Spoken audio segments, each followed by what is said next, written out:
Pakistan, circular debt भी है, capacity charges भी हैं। सर आज भी जो बिजली की तलब रसद है सर, डिमांड हमारी आज की टुडे 26,000 मेगावाट थी सर, और पैदावार 20,000 मेगावाट थी।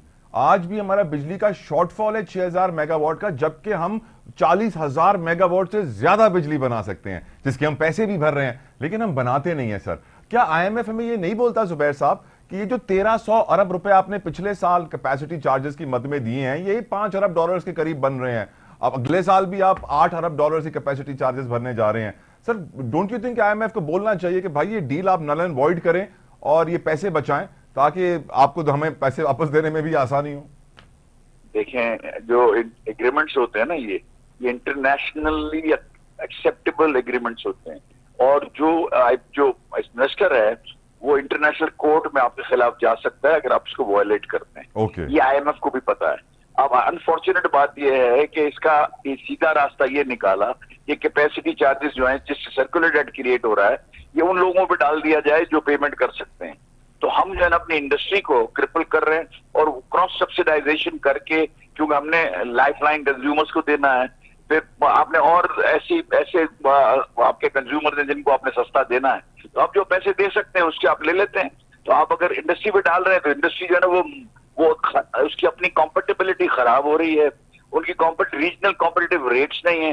ये 1300 अरब रुपए ये वसूल उन्होंने करने हमसे ही, तो अगर वो वसूल करेंगे तो हम उसी वजह से ये प्रॉब्लम्स हैं। IMF कहता है कि कम वोट में, आप ये नहीं कहता कि IMF कहां से लेके आओ। मैंने तो ये भी कहा कि सब्सिडी के कोई वर्डिंग का फर्क है।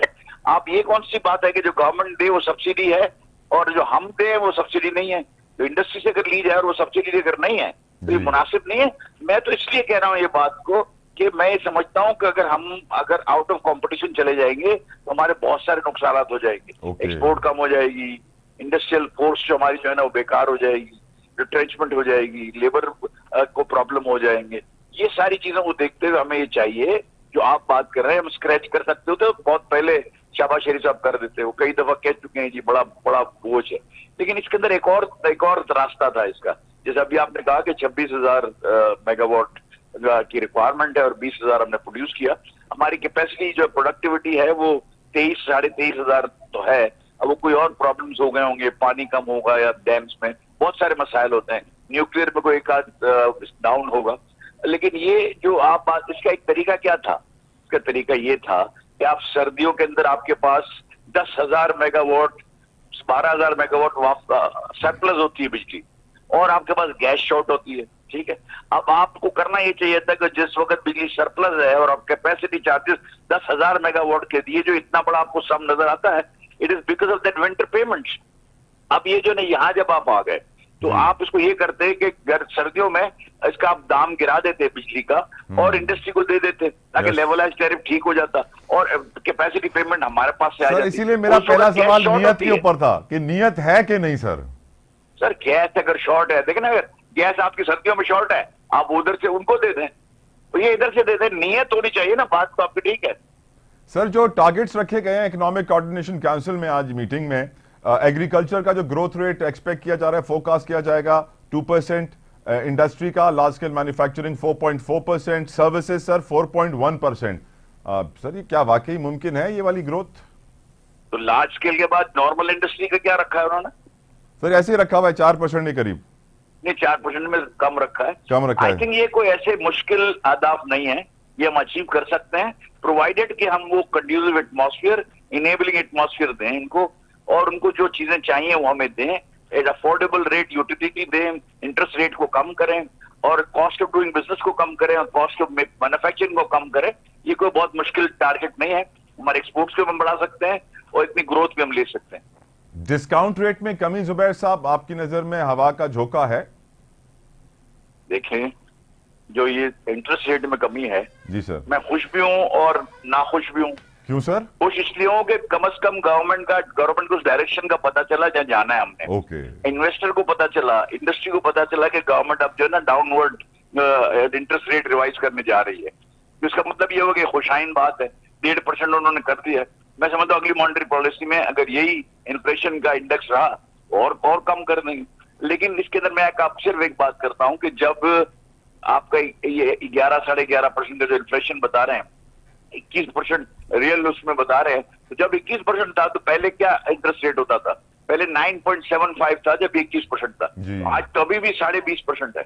There is a room, much room to go down, और मैं समझता हूं कि इसको उनको लेके जाना चाहिए।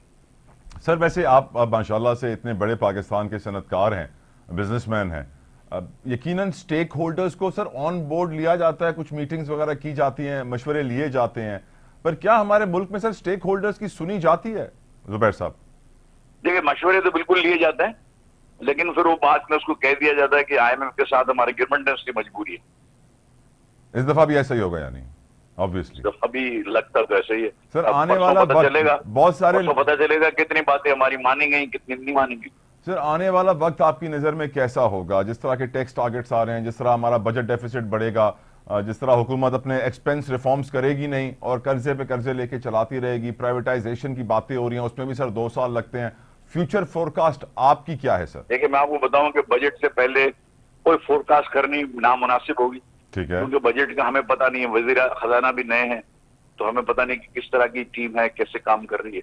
लेकिन जो ये 2,500 3,500 ट्रिलियन के 3.5 ट्रिलियन को जो लगा रहे हैं टैक्सेस, इसको कलेक्ट करना आसान नहीं होगा, और इससे जो है ना कॉस्ट ऑफ डूइंग बिजनेस पे भी फर्क पड़ेगा, इसलिए थोड़ा सा इसमें ज्यादा इफेक्ट्स आएंगे। तो आई डोंट थिंक दैट अगला रास्ता जो है बहुत आसान है। और सर इस बजट से बिल्कुल पहले प्राइम मिनिस्टर की चाइना की विजिट कितनी इंपॉर्टेंट थी सर आपकी नजर में? वेरी वेरी इंपॉर्टेंट थी, वेरी इंपॉर्टेंट। चाइना, हम समझते हैं कि चाइना एक्सपोर्ट करता है हर चीज, ऐसा नहीं है। नहीं है। चाइना अबाउट 3 ट्रिलियन डॉलर्स की इंपोर्ट भी करता है। तो हमारा हम लोगों की कई चीजें जो है ना जा सकती हैं, हम उससे अपना एक्सपोर्ट बहुत ज्यादा बढ़ा सकते हैं। और हमारी जो इतनी देरीना दोस्ती है, और खास करके वजीर आजम शहबाज शरीफ की बड़ी जाती दोस्ती है उनकी, तो उससे जो है ना हमको जो है ना हमको उसका बेनिफिट लेना चाहिए। हमको ये जो आइटम्स हम बनाते हैं उनको एक्सपोर्ट करना चाहिए। हमने कई आइटम्स इंडिकेट करके उनको दी थी, जिसमें कई फिशेज हैं, पोटैटो है, मेज है, अपना चेरीज है, बहुत सारी चीजें हैं जो वहां इंपोर्ट होती है बड़ी क्वांटिटी में। तो उसमें हमारा पार्ट की हमने, और गवर्नमेंट टेंडर्स के अंदर राइस वो लेते हैं, उसकी हमने वहां हमारी G2G में बात हुई होगी, क्योंकि हमने उनको चीजें बना के दी हैं।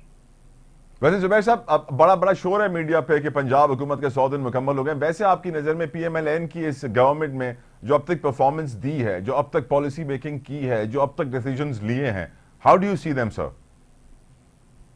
देखिए, मैं तो समझता हूँ कि डिसीजन लिए हैं तो ऐसे तो नहीं है कि जो है ना वो कोई बहुत आउट ऑफ बॉक्स है, लेकिन जो उन्होंने जो गरीबों के लिए जो काम किए हैं, आई थिंक आई अप्रिशिएट दोस्त।